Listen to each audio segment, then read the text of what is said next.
Assalamualaikum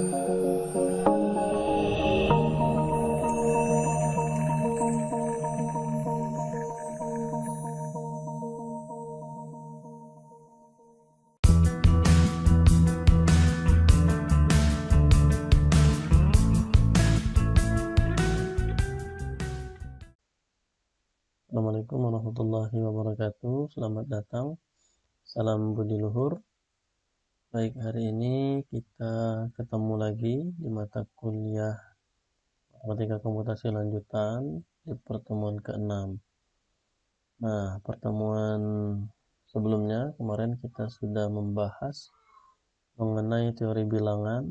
Dalam hal ini adalah teori mengenai bilangan bulat. Ada konsep perbagian, kemudian teorema Euclidean, bagaimana kita menentukan PB atau faktor persekutuan terbesar, kemudian sampai dengan relatif prima.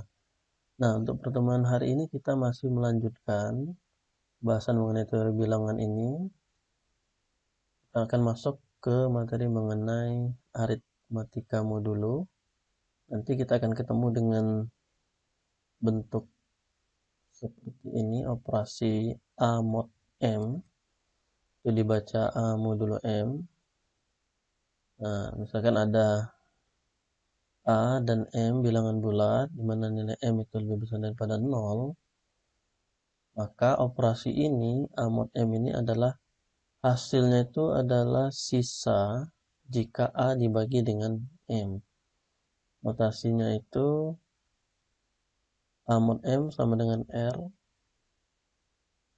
Sebenarnya ini adalah konsep Euclidean kemarin. Jadi kalau R ini adalah sisa hasil pembagian, nah, bisa kita nyatakan seperti ini. A sama dengan M dikali Q ditambah R, di mana nilai R itu adalah positif, lebih besar daripada 0 atau 0, kemudian lebih kecil daripada M.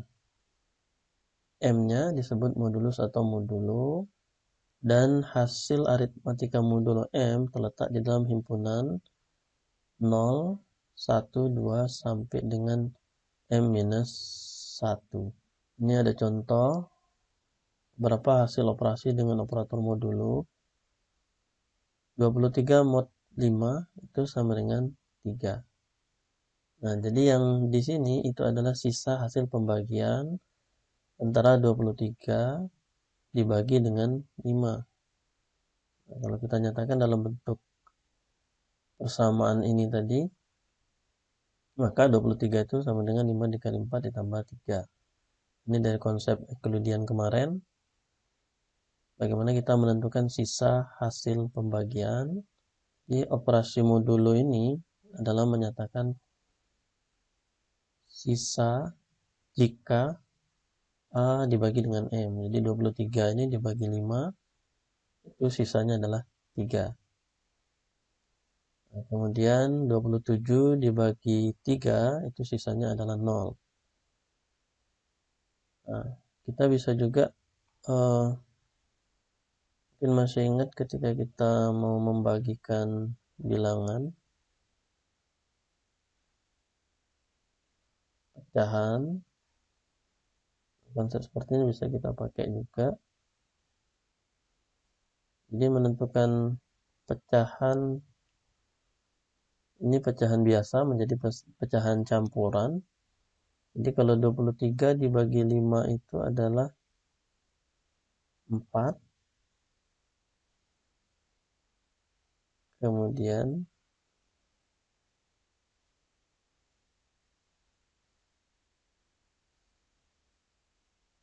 ini penyebutnya 5. 4 dikali 5 itu 20. Nah, 3 ini adalah sisa. Jadi bisa juga kita menentukan sisa itu seperti kita mengubah pecahan biasa ini menjadi pecahan campuran seperti ini. Atau konsep Euclidean kemarin ini 23 itu adalah 5 dikali 4 ditambah 3. Nah, 3 ini adalah sisa. Jadi kalau operasi modulus ini adalah menentukan sisa hasil pembagian antara 23 dibagi dengan 5. Nah, ini 27 dibagi dengan 3, itu sisanya 0. Oke.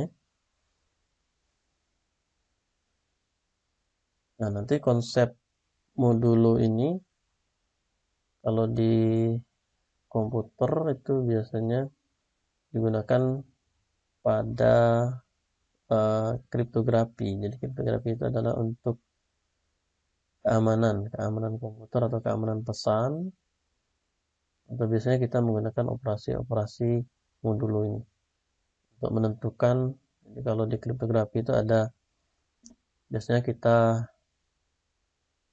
mengacak pesan tertentu. Jadi istilahnya di situ ada plain text, nanti pesan biasa, teks biasa akan diubah menjadi ciphertext atau pesan yang sudah diacak menggunakan algoritma tertentu yang biasanya menerapkan aritmatika modulo ini untuk mengacak pesan tersebut. Sebenarnya untuk menentukan operasi mode ini kita bisa menggunakan ada yang namanya istilahnya jam modulo. Jadi jam modulo itu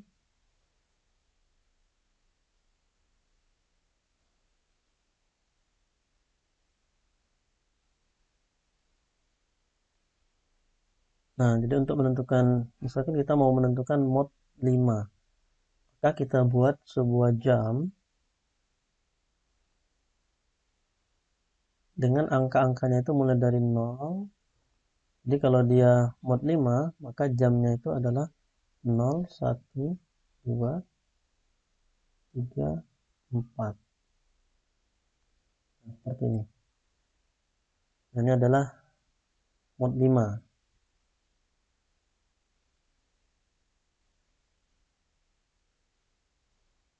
Jadi berapa M-nya itu? Kalau M-nya 5 berarti kita buat jamnya itu angkanya M dikurang 1, 4. Dari 0 sampai 4. Nah, kalau kita mau menentukan 1 modulo 5 misalkan. 0 mod 5 itu adalah, maka kita lakukan perputaran searah jarum jam ini satu langkah, sebanyak satu langkah. Nah, dimana di stopnya itulah hasilnya. Jadi 1 mod 5 itu adalah 1. Nah, kemudian kalau misalkan 6 mod 5. 6 mod 5, maka kita lakukan sebanyak 6 langkah. 1, arah jarum jam, 2, 3, 4, 5, 6. Nah, dia stopnya di 1. Kan nomor 5 itu adalah 1. Kita bisa mencari hasilnya itu seperti ini. Jadi kalau mau mencari mod 3 berarti jamnya adalah 0, 1, 2 angkanya. Nah, tinggal berapa kali kita lakukan perputaran ini. Nah, kalau ini 6 mod 5. 1 mod 5, 1. 6 mod 5 itu 5. 6 mod 5 itu 1 juga. Nah, seperti itu ya. Oke, kemudian bagaimana kalau bilangan negatif? Misalkan min 41 dibagi mod 9. Min 41 mod 9 berarti yang paling dekat itu adalah 9 dikali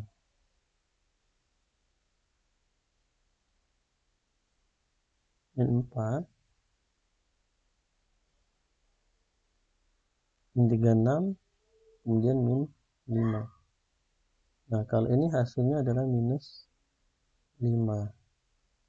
Kalau kita lihat di ketentuan ini, R-nya itu tidak boleh negatif. Maka untuk menentukan sisa dari min 4 mod 9 ini, kita mutlakkan dulu min 41 nya.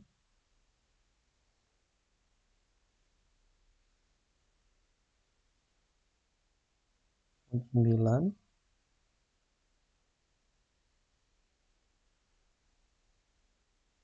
Maka 9 dikali 4 itu 36 ditambah 5. Nah, ini 41. Berarti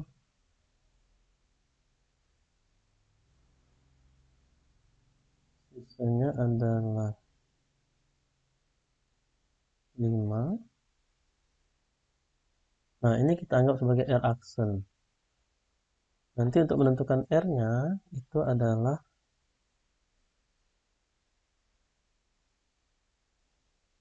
M-nya dikurang R aksen.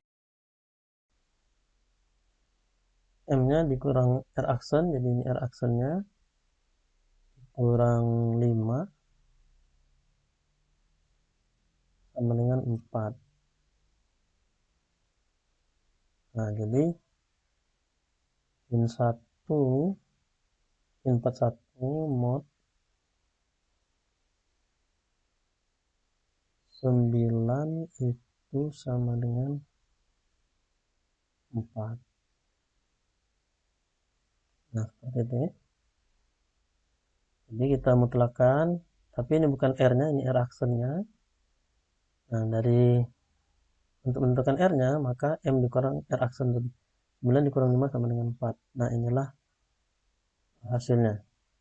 Ya, bisa pembagian min 41 dibagi 9. Atau seperti kemarin, kalau kita bagi dengan kita kalikan dengan minus 4 ini kita bagi dengan minus 41 dibagi 9 itu kita bulatkan ke bawah. Nah, kalau bulatkan ke bawah nanti ditambah 4. Seperti itu ya. Nah, sebenarnya yang seperti ini dalam kehidupan sehari-hari kita juga menggunakan jam. Jam itu dia ada 12 angka. Nah, itu bisa dikatakan sebagai modulus 11. Nanti kita akan ketemu dengan konsep kongruen seperti ini. Nah, contoh yang seperti ini dikatakan kongruen. 1 dengan 6 ini terhadap mod 5 itu kongruen. Dia sisanya 1. Contoh di sini, misalkan 38 mod 5 sama dengan 3, kemudian 13 mod 5 juga sama dengan 3. Maka dikatakan 38 dengan 13 itu kongruen dalam mod 5. Artinya sisanya sama-sama 3. Dengan pembaginya 5 ini, ya, dalam mod 5, maka sisanya sama-sama 3. 38 dibagi 5, 3. Sisanya, kemudian 13 dibagi 5 juga 3. Maka dikatakan 38 itu kongruen dengan 13 dalam modulo 5. Nah, konsep dalam kehidupan sehari-hari kita menggunakan jam itu sebenarnya dalam sehari itu ada 24 jam, kemudian biasanya jam itu ada 12 angka. Nanti ketika lewat dari jam 12, dia akan kembali lagi ke 1. Itu 13 itu, jam 13 itu jam 1 siang. Jadi kongruen antara 13 dengan 13 mod 12 dengan 1 mod 12 itu kongruen. Nah, kira-kira seperti itu. Konsep kongruen ini digunakan juga pada kriptografi tadi untuk mempersulit ketika orang mau, sebenarnya kalau di komputer ada hacker yang mau membuka pesan yang sudah disandikan tadi melalui kriptografi. Nah, dia akan kebingungan menentukan bilangan apa yang dibagi, karena bisa sama sisanya itu sama tapi bilangannya itu berbeda. Ini konsep kongruen seperti ini. Oke. Nah, misalkan A dan B bilangan bulat dan M lebih besar daripada 0, maka A kongruen B mod M jika M habis membagi A min B. Nah, kalau dia tidak kongruen, ini kita pakai tanda. Jadi, tanda kongruen itu 3 seperti ini. Kalau tidak, itu dikasih garis. Nah, kalau dia tidak habis, A dan B itu M-nya tidak habis membagi A dikurang B, maka dia tidak kongruen. Nah, ini konsep seperti ini perlu diingat. Jadi merupakan konsep yang sangat penting juga di aritmatika modulo kongruen ini. Nah, penerapannya ya untuk di aplikasi seperti tadi di kriptografi. Nah, contoh 17 kongruen dengan 2 mod 3. Kalau kita perhatikan 17 dikurang 2 itu 15. Nah, 15 itu dibagi 3 habis. Jadi 3 habis membagi 17 dikurang 5, yaitu 15. Maka dikatakan bahwa 17 itu kongruen dengan 2 mod 3. Jadi kita bisa menentukan apakah benar ini kongruen 17 dengan 2 ini di dalam mod 3. Dengan cara kita coba kita kurangkan ini A-nya, ini B-nya. Nah, dikurang B itu kalau habis dibagi M ini berarti dia kongruen. Nah, ini juga sama. 17 dikurang 15 itu min 22 dibagi 11 itu habis jadi minus 2 ya, habis dibagi 11 maka ini kongruen. Nah, kalau yang seperti ini tidak kongruen. Jadi min 17 min 7 dikurang 15 minus 22 dibagi 3 itu tidak habis. Oke, nah kemudian konsep kongruen ini, nah dari konsep seperti ini kita bisa menentukan nanti misalkan kita mau menentukan bilangan apa saja yang kongruen dengan 5 modulus dalam mod 11. Artinya misalkan kita mau menentukan bilangan X yang kongruen dengan 5 mod 11. Nah, sesuai dengan ketentuan tadi, kalau A dikurang B itu ini M-nya 11 harus habis membagi X dikurang B, atau bisa kita tulis ini, kita tulis dalam bentuk X dikurang 5 itu per 11 sama dengan bilangan bulat. Nah, nanti kita bisa menentukan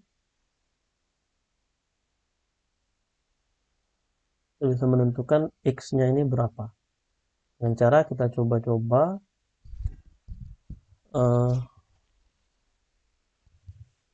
bilangan berapa dikurang 5 dibagi 11 itu hasilnya bilangan bulat. Seperti itu.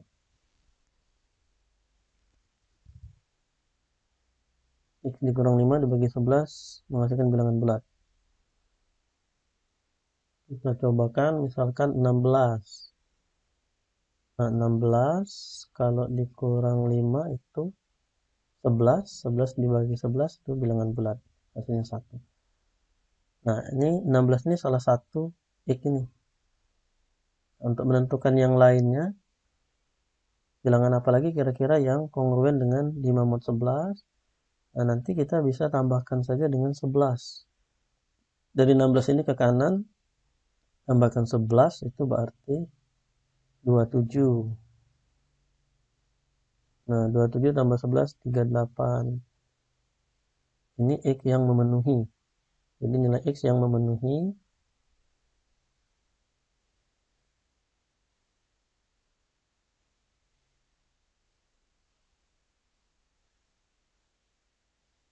Nah, nilai X yang memenuhi itu adalah 16, 27, 38, 38 tambah 11 dan seterusnya. Kemudian sebelah kiri dari 16 ini kita kurangkan. Kurangkan 11 berarti tinggal 5. Kurangkan 11 lagi minus 6 dan seterusnya. Nah, jadi bilangan-bilangan yang kongruen dengan 5 mod 11 itu adalah ini. 5 kemudian 16. Nah, 16 ini 27, 38 dan seterusnya. Oke, seperti itu. Kemudian nah, A kongruen B mod M dalam bentuk sama dengan dapat kita tuliskan seperti ini. Mana K itu adalah bilangan bulat.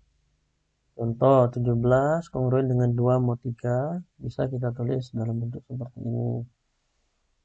Kemudian min 7 kongruen 15 mod 11 kita tulis dalam bentuk seperti ini. Nah, kemudian juga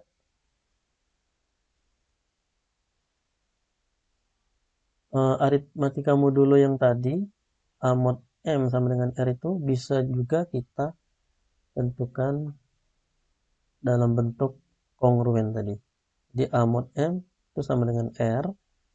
Kalau kita tulis dalam bentuk kongruen, A kongruen R dalam modulo M. Di antara ini dengan ini itu sebelah kiri dengan sebelah kanan itu adalah kongruen. Nah, contoh yang ini tadi berarti yang kongruen dengan 5 mod 11 itu adalah 16 ya. 5 mod 11 kemudian 27 ya, dan seterusnya. Nah, kalau kita nyatakan dalam bentuk yang awal ya seperti ini ya. Contoh 23 mod 5 sama dengan 3. Kalau kita tulis dalam bentuk kongruen dia jadinya seperti ini juga. Oke, kemudian teorema 4 misalkan M adalah bilangan bulat positif, maka akan berlaku beberapa teorema seperti ini. Untuk yang A kongruen B mod M dan C itu adalah sembarang bilangan bulat, maka kalau kita tambahkan masing-masing ruas ini dengan C, itu hasilnya tidak, kongruennya tidak berubah. Kemudian kita kalikan dengan suatu bilangan C juga, masing-masing ruas ini kongruennya juga tidak berubah. Gitu ya. Kita pangkatkan dengan P, di mana P bilangan bulat tak negatif, maka kongruennya juga tidak berubah. Nah, untuk bentuk kongruen yang seperti ini, misalkan ada A kongruen B mod M dan C kongruen D mod M, maka akan berlakulah ketentuan seperti ini. Ketika A ditambah C akan kongruen dengan B tambah D mod M. Kemudian A dikali C kongruen dengan B kali D mod M. Nah, ini contoh misalkan ada kongruen seperti ini 17 kemudian kongruen dengan 2 mod 3 dan 10 kongruen dengan 4 mod 3, maka sesuai dengan teorema 4 ini ketika kita jumlahkan dengan sebuah bilangan C yang sama, maka jadi seperti ini, dia kongruennya tidak berubah. Dikalikan juga sama seperti itu. Ya, kongruennya tidak berubah. Nah, untuk yang B-nya ini kita kalikan, kita jumlahkan dengan A ditambah C ini, kemudian B ditambah D. Nah, dia sama, tidak berubah juga kongruennya. Kemudian dikalikan A kali C, kemudian B kali D, itu juga tidak merubah kekongruenannya. Oke, nah teorema 4 tidak memasukkan operasi pembagian pada aritmatika modulo karena jika kedua ruas dibagi dengan bilangan bulat, maka kekongruenan tidak selalu dipenuhi. Nah, ini contohnya. Kalau yang A ini dia dibagi dua, kedua ruasnya dia masih tetap tidak berubah. Kongruennya tidak berubah, 5 dikurang 2 itu 3, 3 dibagi 3 itu habis. Tapi kalau yang ini Nah, yang ini kebetulan dibagi dengan 2 semuanya, dia 7 dikurang 4 itu tidak habis dibagi 6. Nah, jadi dia tidak, kongruennya tidak selalu dipenuhi. Makanya di teorema 4 itu tidak memasukkan operasi pembagian. Kadang-kadang dia bisa, tapi kadang-kadang juga tidak sesuai. Oke, kemudian ada kekongruenan linier atau kekongruenan lanjar dengan bentuk seperti ini. X itu adalah peubah bilangan bulat, M-nya lebih besar daripada 0, A dengan B-nya sembarang bilangan bulat. Nah, bagaimana kita menentukan solusinya? Jadi untuk menentukan X-nya itu, ini tadi kita rubah dalam bentuk perkalian, jadi seperti ini, maka kita nyatakan X-nya itu adalah ini. Nah, dari sini kemudian nanti kita cobakan untuk nilai KK-nya ini dalam bentuk bilangan bulat. Kita masukkan ke sini. Yang menghasilkan X sebagai bilangan bulat, itulah merupakan solusi. Ini ada contoh, 4X kongruen dengan 3 mod 9. Nah, kita disuruh menentukan solusinya. Maka kita rubah bentuknya jadi seperti ini. Kemudian kita masukkan K-nya bilangan bulat 0, 1, 2, 3 dan seterusnya. Kemudian minus 1, minus 2, minus 3. Nah, kita lihat hasilnya bilangan bulat atau tidak. Kalau ini bukan, berarti bukan solusi. Ini bulat, ini bukan. Ini tidak menghasilkan solusi, ini bulat. Kemudian ini bukan solusi juga. Nah, ini yang solusi. Maka, nah ini juga merupakan solusi. Jadi nilai yang memenuhi adalah ini. Oke, kemudian ada Chinese Reminder Problem. Jadi seorang matematikawan Cina bernama Sun Ce mengajukan pertanyaan seperti ini. Tentukan sebuah bilangan bulat yang bila dibagi dengan 5 menyisakan 3, bila dibagi 7 menyisakan 5, dan bila dibagi 11 menyisakan 7. Nah, ini persoalan teorema permasalahan sisa ya, sisa. Nah, misalkan bilangan bulat tersebut adalah E, maka kita bisa nyatakan dalam bentuk sistem kongruen linear. Jadi sistem kongruen linear lebih dari satu kongruennya ya. Nah, ini jadi bilangan tadi dianggap sebagai X ini, maka X itu kongruen dengan 3 mod 9. Dibagi 5 sisa 3, dibagi 7 sisa 5, dibagi 11 sisa 7. Nah, bagaimana kita menyelesaikan sistem kongruen linear ini? Ini menggunakan yang namanya Chinese Remainder Theorem. Misalkan M1, M2, Mn itu adalah bilangan bulat positif, sehingga PB antara MI dan MJ sama dengan 1 untuk I tidak sama dengan J, maka X-nya itu adalah ini, kongruen linearnya. Mempunyai sebuah solusi unik dalam modulo M sama dengan M1 kali M2 dikali Mn. Nah, contoh misalkan dari persoalan ini tadi, bagaimana solusinya? Nah, itu kita lihat di sini. Untuk yang pertama ini, kita nyatakan X-nya dalam bentuk perkalian, kita dapatlah persamaan 1. Kemudian kita substitusikan ke dalam kongruen kedua menjadi, nah X yang ini kita masukkan ke sini. Jadi seperti ini. Nah, untuk menentukan K1-nya, ini berarti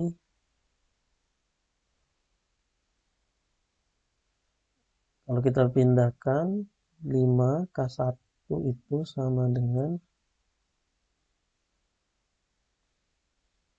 5 dikurang 3 modulo 7.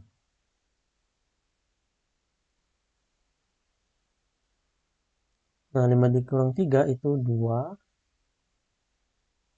dalam modulo 7. Kongruen ya. Nah, jadi 2 modulo 7 tapi di sini 5K1. Nah, sekarang kita mau menentukan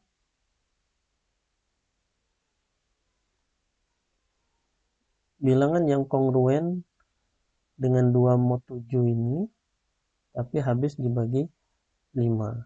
Nah, anggaplah kita mau mencari X-nya. Jadi seperti tadi langkahnya, 2 mod 5. Maaf, mod 7. 2 mod 7 berarti kita mau mencari bilangan yang kalau dikurangkan 2, kemudian dibagi 7, dia menghasilkan bilangan bulat. Nah, itulah X yang memenuhi, yang kongruen dengan 2 mod 7. Nah, misalkan di sini kita dapat 9. 9 itu kongruen dengan 2 mod 7. Tapi 9 tidak bisa dibagi 5. Maka kita cari lagi bilangan lain. 9 ditambah 7, 16. Kemudian 16 tambah 7, 23. 23 tambah 7, 30. Nah, 30 ini habis dibagi 5. Jadi, kongruen dengan 2 mod 7 ini adalah 30. 30 mod 7. Nah, 30 mod 7 berarti kita bagikan 5, tinggal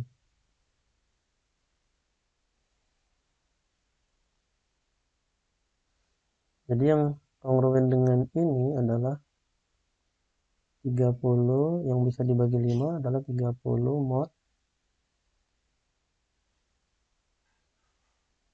7. Nah, 30 mod 7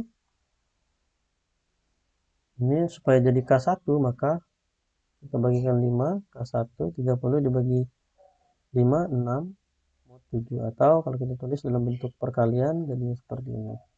Nah, kemudian persamaan 2 ini kita substitusikan ke persamaan 1 tadi, yang ini dapatlah X-nya 33 plus 35K2. Kemudian dapat kita persamaan 3. Persamaan 3 kita substitusikan ke sini. Kemudian yang ketiga, maka angkanya sama seperti tadi. 33 pindah berarti 35K2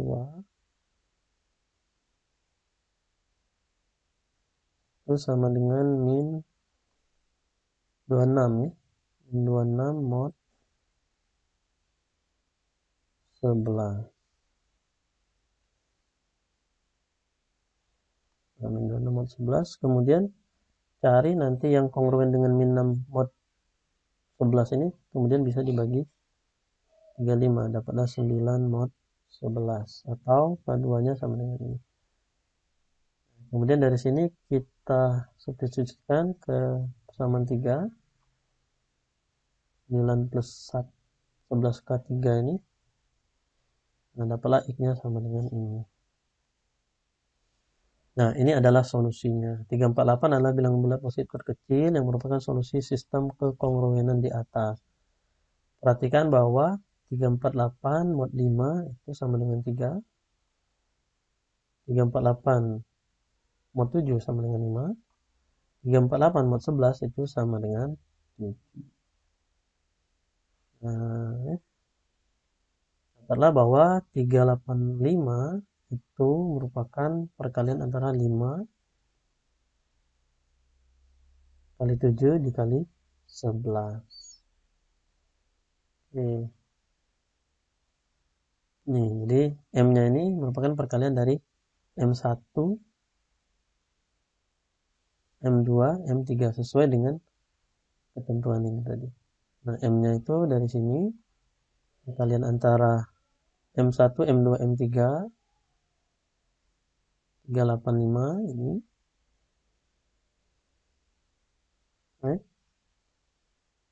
Kemudian yang B-nya ini ada 348 ya. Oke. Nah, kita bisa lihat di sini bahwa 5 kali 7 kali 11 itu sama saja dengan 5 kali 77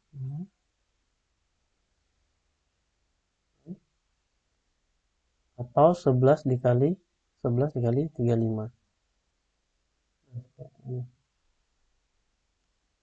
Nah, kita lihat di sini 77 ya.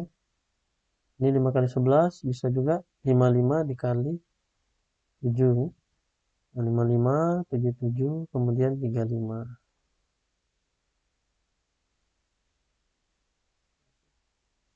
Itu kongruen dengan 1 mod 5, 1 mod 7 dengan 1 mod 11.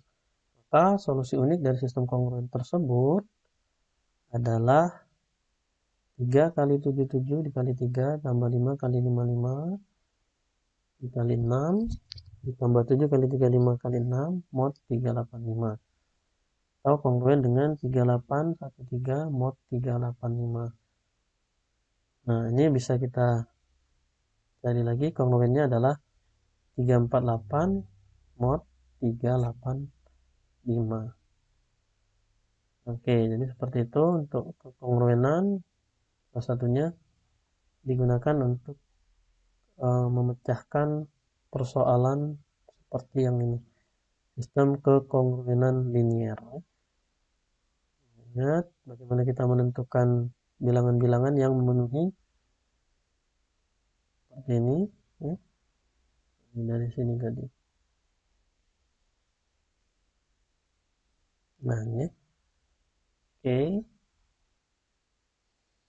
Baik, sekarang kita masuk ke bilangan prima. Kalau kemarin relatif prima, sekarang kita lihat mengenai bilangan prima. Nah, di sini ada pengertiannya. Bilangan bulat positif P lebih besar daripada 1 disebut bilangan prima jika pembaginya hanya 1 dan P. Nah, karena bilangan prima harus lebih besar dari 1, maka barisan bilangan prima dimulai dari 2. Yaitu 2, 3, 5, 7, 11, 13. Kemudian seluruh bilangan prima adalah ganjil kecuali 2 yang merupakan bilangan genap. Bilangan selain prima disebut bilangan komposit. Misalnya 20 adalah bilangan komposit karena 20 itu dapat dibagi oleh 2, 4, 5, dan 10 selain 1 dan 20 sendiri. Nah, jadi itu pengertian bilangan prima, atau secara singkat kita bisa bilang bahwa bilangan prima itu ya bilangan yang lebih besar daripada 1, kemudian dia habis dibagi 1, hanya habis dibagi 1 dan bilangan itu sendiri. Nah, itulah bilangan prima. Nah, selain itu berarti dia adalah bilangan komposit ya, komposit. Oke, jadi dimulai dari 2, kemudian 3, 5, 7, 11, 13 dan seterusnya.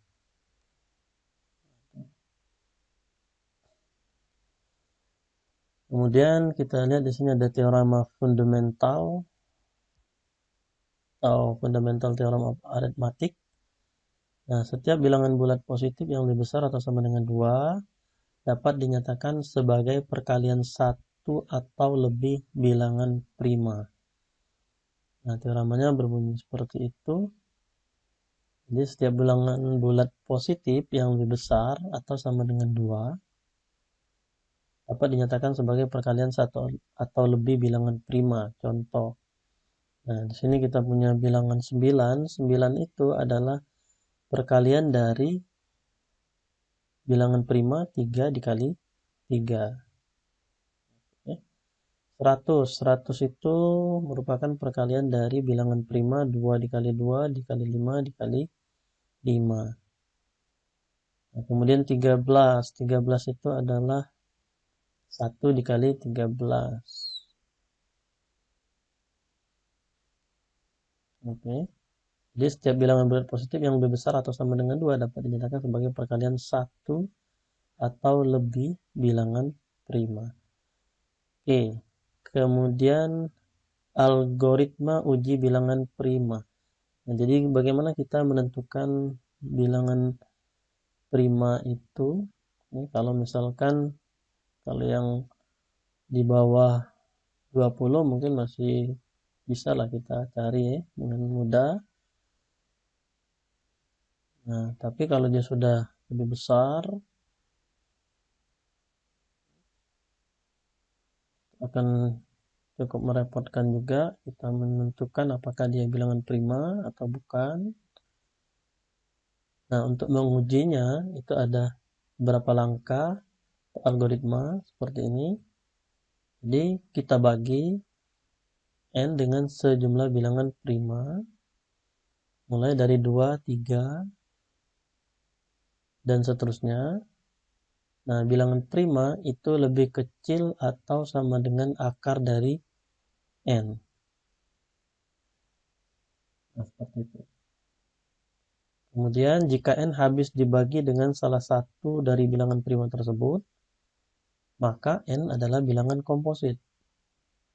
Tetapi jika n tidak habis dibagi oleh semua bilangan prima tersebut, maka n adalah bilangan prima. Contoh, kita mau menguji apakah 171 dan 199 merupakan bilangan prima atau komposit. Nah, sesuai dengan langkah ini, algoritmanya kita tentukan dulu akar dari 171 ini. Nah, akar dari 171 itu adalah 13,077. Bilangan prima yang lebih kecil daripada akar atau sama dengan akar 171 itu adalah yang di bawah 13. 2, 3, 5, 7, 11, dan 13. Nah, karena 171 habis dibagi 3, maka 171 adalah bilangan komposit. Gitu. Kemudian kita lihat yang 199. Tentukan akarnya 14,107. Kemudian kita lihat bilangan prima yang lebih kecil atau sama dengan akar ini tadi. Sama seperti tadi 2, 3, 5, 7, 11, 13. Kemudian kita bagikan dengan bilangan prima ini. 99 bagi 2 tidak habis, bagi 3 tidak, 5 tidak, 7 tidak, 11 tidak, 13 juga tidak, maka 199 itu adalah bilangan prima. Nah, seperti itu kita menentukan atau menguji apakah suatu bilangan itu merupakan bilangan prima atau bukan. Nah, seperti tadi, bilangan prima yang lebih kecil daripada akarnya ini atau sama dengan ada berapa bilangan ini. Kemudian kita uji, kita bagikan. Ternyata ada salah satu dari bilangan ini, yaitu 3, habis. 171 habis dibagi 3. Maka dia bukan bilangan prima atau bilangan komposit. Kemudian ada lagi teorema Fermat namanya. Ini juga untuk menentukan apakah suatu bilangan itu bilangan prima atau bukan. Nah, di sini bunyinya adalah jika P adalah bilangan prima dan A adalah bilangan bulat yang tidak habis dibagi dengan P, yaitu artinya PBB-nya atau PB-nya itu sama dengan 1,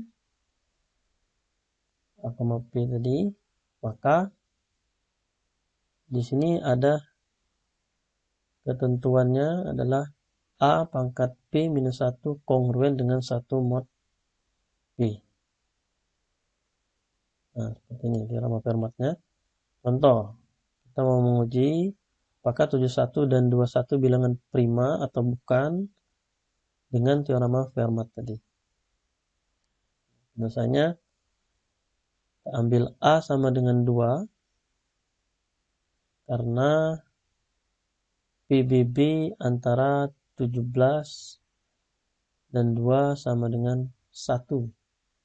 Kemudian PBB antara 21 dan 2 juga sama dengan 1.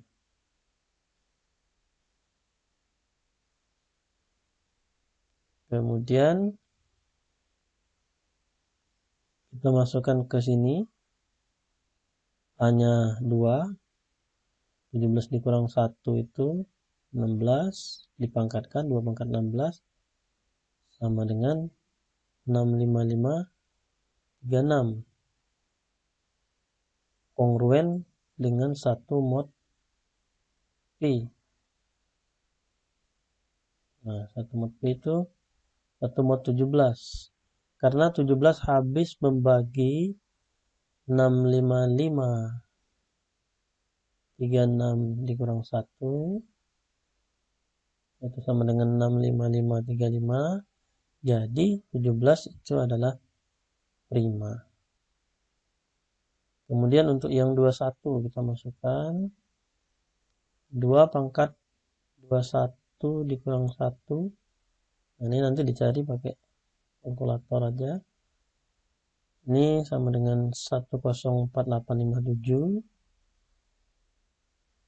Tidak kongruen dengan 1 mod 21 karena 21 tidak habis membagi 104856 dikurang 1 itu 10485575. Jadi 21 itu bukan prima.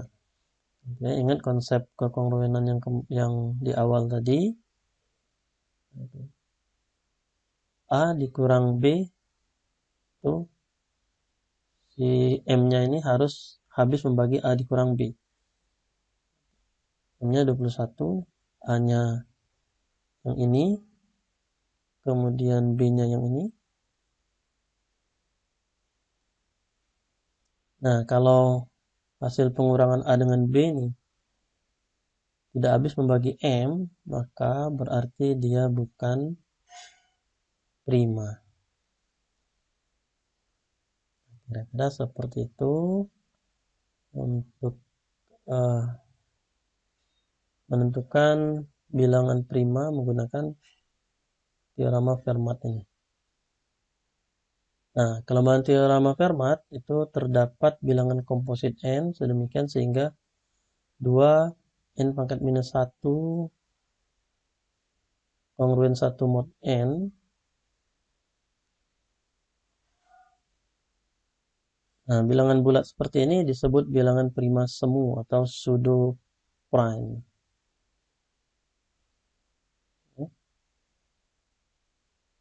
Nah, di sini ada contoh. 341 adalah komposit karena 341 itu sama dengan 11 dikali 31 sekaligus bilangan prima semu. Karena menurut teorema Fermat 2 pangkat 340 itu kongruen 1 mod 341. Nah, jadi ada kelemahan seperti ini. Ini yang disebut dengan prima semu, bilangan prima semu. Nah, untunglah bilangan prima semu ini relatif jarang ya. Untuk bilangan yang lebih kecil dari 10 pangkat 10 terdapat 455.052.512 bilangan prima, tapi hanya 14.884 buah yang merupakan bilangan prima semu terhadap basis 2. Nah, itu. Jadi untungnya relatif jarang ya. Makanya bisa menggunakan teorema Fermat ini, tapi ada kelemahan. Ada kelemahan seperti ini. Ada bilangan-bilangan prima yang dikatakan sebagai bilangan prima semu atau pseudo prime. Oke. Nah, itu untuk materi. Nanti dicoba. Ada beberapa soal latihan ini. Oke. Kalau memang masih ada yang mau ditanyakan, bisa ditanyakan melalui grup atau nanti di classroom. Baik, untuk pertemuan hari ini kita cukupkan di sini. Akhiri, wassalamualaikum warahmatullahi wabarakatuh.